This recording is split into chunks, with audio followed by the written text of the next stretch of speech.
माननीय सभापति जी, पूरे देश के सांसदों को इस बात का बार बार उठता भी है कि अधिकतर पैसा कुछ ही राज्यों में खर्च हो जाता है, और अगर कुछ पैसा, अगर मैं कहूँ एक बड़ा चंक, क्योंकि ये तो कंपनीज के ऊपर निर्भर करता है, कंपनीज कहाँ पर है, कहाँ उनका कार्य क्षेत्र है, तो माननीय सांसद जी को कहना चाहूँगा कुल पैसे का सबसे ज़्यादा पैसा किसी राज्य में खर्च किया गया तो जहाँ से माननीय सांसद आते महाराष्ट्र से, उसमें कुल मिलाकर लगभग 12,700 करोड़ रुपया खर्च किया गया। 12,700 करोड़ रुपया। और कुल कितने में से खर्च किया? कुल मिलाकर 79,292 करोड़ रुपए खर्च हुए, और इसमें से 12,700 करोड़ रुपया केवल महाराष्ट्र में हुआ। और उसके बाद अगर दूसरा सबसे ज़्यादा कहीं पर हुआ है तो 3,926 करोड़ रुपया गुजरात में, 3,542 करोड़ रुपया आंध्र प्रदेश में, और 3,415 करोड़ रुपया ये हमारे तमिलनाडु में हुआ है, और उड़ीसा में 2,563 करोड़ रुपया खर्च हुआ। यानी कि कहाँ महाराष्ट्र में पैसा खर्च हुआ और कहाँ बाकी राज्यों में खर्च हुआ। तो इस अब बैठिए, वो बाद में मालूम कर लेंगे, अभी बैठिए, अभी उत्तर होना जाने, बैठिए। जी जी जी मंत्री। लेकिन एक बात तो स्पष्ट है, ये जिस तरह से कहा गया उस तरह से ना देखिए, माननीय सभापति जी, बहुत सारे महाराष्ट्र के सांसद कह रहे हैं कि महाराष्ट्र में वसूली चल रही है, लेकिन कोई कहे कि पश्चिम बंगाल में कट मनी चल रहा है और महाराष्ट्र में वसूली चल रही है। मेरे इस प्रश्न से रिलेटेड वो नहीं है। माननीय सांसद फ्री हैं, माननीय सांसद फ्री हैं कुछ भी कहने के लिए, उत्तर तक ही सीमित रहे। और कानून उस पर केवल उत्तर तक। माननीय मंत्री जी उत्तर दे, केवल उत्तर दीजिए। बैठ जाइए माननीय सभापति जी, ये देखिए, बैठ जाइए। माननीय मंत्री जी का उत्तर केवल रिकॉर्ड में जा रहा है। कृपया सब लोग बैठ जाएं, प्लीज बैठ जाएं, प्लीज बैठ जाइए, प्लीज बैठिए। केवल उत्तर आप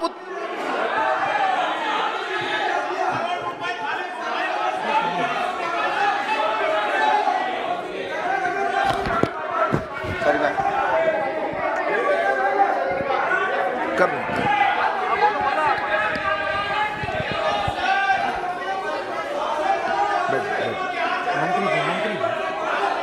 माननीय मंत्री जी उत्तर पूरा कीजिए। माननीय सभापति जी, मैं देख रहा हूं महाराष्ट्र के सांसद ही नहीं, देश भर के माननीय सांसद इस बात को लेकर चिंतित हैं कि जो महाराष्ट्र में आरोप लगे वो बहुत गंभीर है, और ये इनका दर्द मैं समझ सकता हूँ, 0 आवर में उठाएंगे और महाराष्ट्र सरकार उस पर उचित कार्रवाई करे। सर, वो होना चाहिए, क्योंकि छोटा मोटा आरोप नहीं था। 100 करोड़ रुपया महीने की वसूली एक बहुत बड़े आरोप की बात थी। ये एक चिंता का विषय है, लेकिन इस प्रश्न से उसका लेना देना नहीं है। और CSR की अमाउंट के लिए जहां तक बात कही गई, मैं वही कह रहा हूं, हो सकता है वसूली आपके संसदीय क्षेत्र में वो ना हो रही हो जिसकी बात कही गई, लेकिन आप CSR फंड अपने संसदीय क्षेत्र के लिए बात कर रहे हैं। जैसा मैंने कहा कि 12,700 करोड़ रुपया हमने केवल महाराष्ट्र राज्य में खर्च किया है, तो मैं माननीय सांसद को कहना चाहूँ सबसे ज्यादा पैसा किसी राज्य में खर्च हुआ तो महाराष्ट्र में माननीय सांसद जी के। श्री हेमंत चौधरी साहब, आप प्रारंभ कीजिए। सभापति महोदय, आपको बहुत बहुत धन्यवाद। एक बहुत ही महत्वपूर्ण विषय पे बोलने का मुझे मौका दिया। मैं ये बताना चाहूंगा कि पुलिस अधिकारी ने चिट्ठी लिखने के पहले मुख्यमंत्री को ब्रीफ किया और उप मुख्यमंत्री को ब्रीफ किया, और उसके बाद में, और जो कि नहीं करना चाहिए था, वो एनसीपी के सुप्रीमो को भी ब्रीफ किया, और उनको ब्रीफ करने की क्या जरूरत थी। और उसको ब्रीफ करने के बाद उसने मजबूर होकर के ये पत्र लिखना पड़ा और पत्र में बहुत ही गंभीर आरोप और ऐसे आरोप के पूरा जो उससे लगता है ये बहुत ही पूरा का पूरा एक गिरोह बना था कि 100 करोड़ रुपया एक महीने के लिए उगाही करने का। और मैं ये कहना चाहता हूं ऐसे मामले में महाजन पूरम जी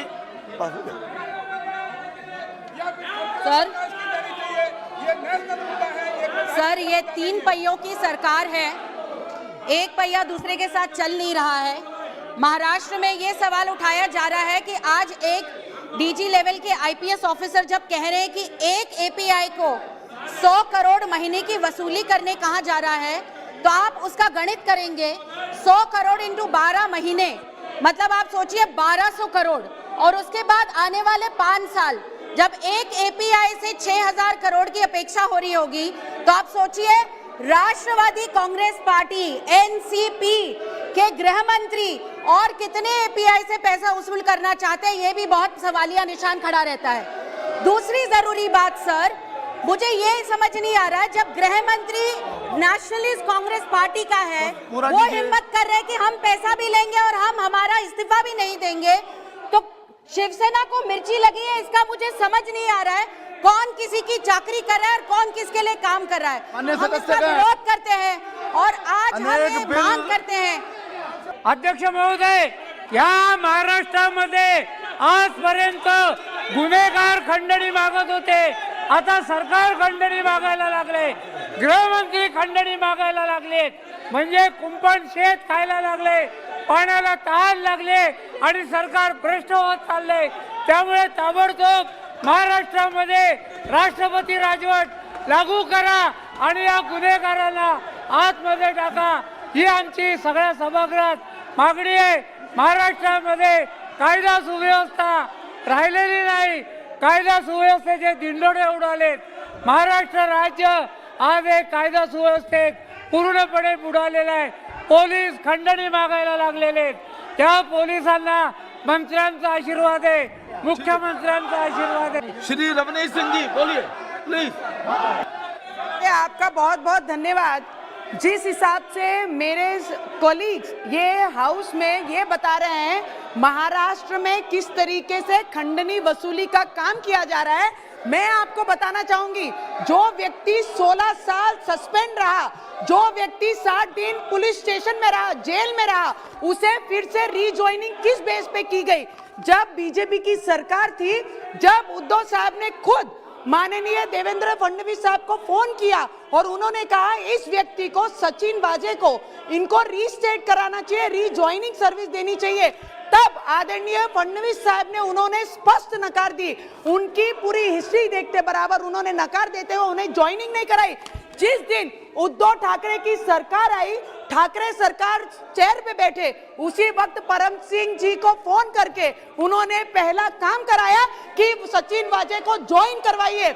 मुझे बताइए, आप सचिन वाजे के कारण परमवीर सिंह को सस्पेंड कराते हैं, उनकी बदली करवाते हैं। मुझे आपसे एक विनंती करना है कि गृह मंत्री का नाम आ रहा है, अध्यक्ष महोदय, बहुत इंपॉर्टेंट सब्जेक्ट है। अगर इस तरीके से देश में खंडनी वसूली का चक्कर शुरू हुआ तो पूरे देश में ये चीजों को फॉलो किया जाएगा। मैं आपसे विनंती करती हूँ, 2 मिनट सर, जिस तरीके से बाकी लोगों पे आरोप लगे, मैं आपको बताती हूँ कि हमारे महाराष्ट्र में मुख्यमंत्री जी के ही बोलने के कारण ये सब प्रकरण चल रहा है, बाकी कोई इसमें इन्वॉल्व नहीं है। किसकी ट्रांसफर कहाँ से करनी है, किससे खंडनी वसूल करनी है। और ये जो यहाँ पर खड़े हैं, जो सीएसआर फंड के बारे में बात कर रहे हैं, अगर सिर्फ मुंबई से 100 करोड़ वसूली अगर महीने की होती होगी तो पूरे महाराष्ट्र से। प्रारंभ कीजिए। श्री मनोज कोटक जी बोलिए। सभापति महोदय, महाराष्ट्र जैसे प्रगतिशील राज्य में जो पिछले कुछ दिनों से घटना चल रही है और ये घटना के अंदर जिस तरह के मामले सामने आ रहे हैं, मामले ऐसे सामने आ रहे हैं कि डीजी कक्षा का अधिकारी एक चिट्ठी लिखता है मुख्यमंत्री को और ये चिट्ठी में ये बताता है कि जो महाराष्ट्र के गृह मंत्री है उसने एक एपीआई कक्षा के अधिकारी को बुलाकर 100 करोड़ रुपए की उगाही करने के लिए कहा है। और ये 100 करोड़ रुपए की उगाही अगर नहीं मिली तो उसके हिसाब से जो घटनाएं बनी है, और यही अधिकारी है जो एनआईए की गिरफ्त में आज है। एंटीलिया जैसे मकान के नीचे जिलेटिन स्टिक रखी हुई गाड़ी के अंदर वो गिरफ्तार होता है, और इस अधिकारी को गृह मंत्री ये कहता है कि तुम 100 करोड़ की उगाही 1742 बार है, इसमें से जाके 100 करोड़ की उगाही लाके दो। ऐसी घटना के अंदर, और कल तक जो बात चली थी, गृह मंत्री ने इस्तीफा देना चाहिए। आज तक ये चिट्ठी आने के बाद मुख्यमंत्री जी ने कुछ भी नहीं कहा, इसके ऊपर एक शब्द मुख्यमंत्री जी नहीं बोल रहे। ये महाराष्ट्र की सरकार जिस तरह से चल रही है, वहां के लोगों में, महाराष्ट्र के लोगों में ये धारणा है कि ये लूटपाट करने के लिए, लूटने और व्यापारियों को डराने के लिए सरकार का उपयोग हो रहा है। सरकार अपने अधिकारियों को, अपने प्यादों को इस तरह से इस्तेमाल कर रही है कि 100 करोड़ की उगाही केवल मुंबई जैसे शहर में, और शहरों का क्या हाल होगा, और शहरों का आंकड़ा क्या है। तो मेरी आपसे सरकार से ये मांग है कि इस पे कार्रवाई होनी चाहिए, सीबीआई से इसकी जांच होनी चाहिए, और महाराष्ट्र की सरकार को ताबड़तोड़ इस्तीफा देना चाहिए। मुख्यमंत्री और गृह मंत्री ने इस्तीफा देना चाहिए। श्री राकेश सिंह जी। सभापति महोदय, अभी अभी हमारे साथी माननीय कोटक जी ने बात रखी है, मैं उसमें से किसी भी बात को दोहराऊंगा नहीं। महोदय, ये पूरी दुनिया जानती है, भारत दुनिया का सबसे बड़ा लोकतंत्र है। जहां लोकतंत्र है वहां लोकतांत्रिक मूल्यों की स्थापना की जिम्मेदारी भी सरकारों की है। लेकिन जब ये जिम्मेदारी शासकीय अधिकारी या पुलिस अधिकारियों की पोस्टिंग की नीलामी में बदल जाए, तब ये विषय किसी राज्य का नहीं होता, ये देश का विषय बन जाता है। सभापति महोदय, महत्वपूर्ण बात जो सदन को जानना चाहिए, वहां पर आखिरकार क्या वजह है जिस एएसआई की बात आ रही है, जिसको 100 करोड़ रुपए का लक्ष्य दिया गया था, उस एएसआई के समर्थन में शायद देश की पहली घटना होगी कि मुख्यमंत्री उसके समर्थन में प्रेस कॉन्फ्रेंस करते हैं और ये बताते हैं कि वो देश का सर्वश्रेष्ठ पुलिस अधिकारी है। बाद में 100 करोड़ रुपए का आरोप लगाने वाला व्यक्ति भी कोई और नहीं है, उनका ही पुलिस कमिश्नर है, और ये वो पुलिस कमिश्नर है जिसकी तारीफ में बाकायदा सरकारी पत्र में लेख लिखे जाते हैं। क्या वजह है सभापति महोदय कि एक पुलिस कमिश्नर जिसकी तारीफ में अखबार में लेख लिखे जाते हैं, एक एएसआई जैसा व्यक्ति वो क्राइम ब्रांच का 16 साल तक निलंबन के बाद बहाल होता है। वो परिस्थितियां क्या है जिसमें 16 साल के बाद उसको बहाल करना पड़ता है? क्राइम ब्रांच का इंचार्ज बनता है, 100 करोड़ का लक्ष्य उसको दिया जाता है, और मुख्यमंत्री मौन है। ये बेमेल गठबंधन की सरकार है। वहां राष्ट्रवादी कांग्रेस पार्टी के वरिष्ठ नेता कल रात तक कह रहे थे कि ये मामला गंभीर है, इस पे कार्रवाई होना चाहिए, मुख्यमंत्री निर्णय करेंगे। लेकिन क्या वजह है कि आज सुबह भाषा बदल गई सभापति महोदय, और आज कह दिया गया कि नहीं कोई इस्तीफा नहीं होगा। क्या वजह है? गृह मंत्री से किसी तरह का डर है क्या कि गृह मंत्री कहीं ऐसा ना हो कि सारी बातें उजागर कर दे कि यह 100 करोड़ में से हिस्सा किस किस के पास जाता था। और इसीलिए यह विषय आज पूरे देश का है, यह छोटी बात नहीं है।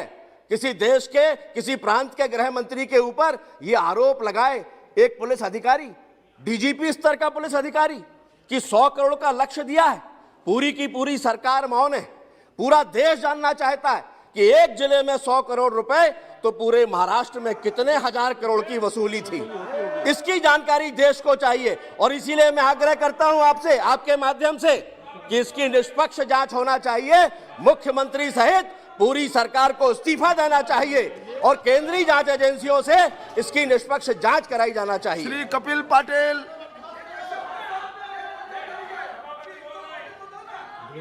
आपको नंबर आपका आएगा, आपको मौका मिलेगा, प्लीज अभी बैठिए। आपको अभी नेक्स्ट, आपको अगला, आप बैठिए। कपिल पाटिल, मुंबई के कमिश्नर संक्षेप में रखिए, मुख्यमंत्री को जो पत्र दिया है वो आपको गंभीर पत्र है। अध्यक्ष महोदय, इस विषय में मुख्यमंत्री जी ने इंक्वायरी करने के बजाय वो लेटर के ऊपर अपनी प्रतिक्रिया अलग अलग तरह से दी है। ये पहला लेटर नहीं है, इसके पहले महाराष्ट्र के डीजी ने भी एक लेटर दिया था, सुबोध कुमार जी ने।